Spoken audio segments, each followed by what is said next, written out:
Hello everyone, అందరికీ నమస్కారం. ఎప్పుడైనా ఇంట్లో ఫ్రూట్స్ తీసుకొస్తే నా పొట్టలో వేయడమే కాకుండా ఇలా కొంచెం పక్కన పెట్టి ఫేస్ ప్యాక్లు కూడా వేస్తూ ఉంటా. ఈ పపాయ ఫేస్ ప్యాక్ అయితే skin dull or dehydrated or ట్యాన్డ్గా ఉన్న చాలా బాగా పనిచేస్తుంది.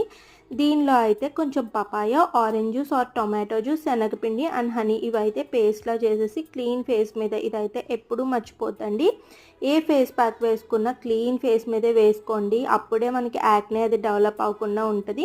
ఫేస్ అండ్ నెక్కి నీట్గా అప్లై చేసేసిన తర్వాత 15 to 20 మినిట్స్ అయితే ఆరిపోయే వరకు అలా ఉంచేసి తర్వాత వాటర్తో వాష్ చేసేస్తే స్క్రబ్ చేస్తూ ఫేస్ అయితే గ్లోయింగ్గా ట్యాన్ పోయినట్టు అనిపిస్తుంది. ఇంకా ఎక్స్టర్నల్గా ఏం చేసినా కూడా ఇంటర్నల్గా కూడా మన హెల్త్ చాలా ఇంపార్టెంట్. గట్ హెల్త్ బాగుంటే ఆటోమేటిక్గా స్కిన్ అనేది బాగుంటుంది. అలాగే వాటర్ ఎక్కువ తాగండి, స్ట్రీట్ ఫుడ్ అది ఎక్కువ తినొద్దు. అలాగే స్ట్రెస్ ఫ్రీ లైఫ్ కూడా చాలా ఇంపార్టెంట్. వీడియో నచ్చితే మాత్రం లైక్ చేసి సబ్స్క్రైబ్ చేసుకోవడం అస్సలు మర్చిపోద్దు. See you until next video.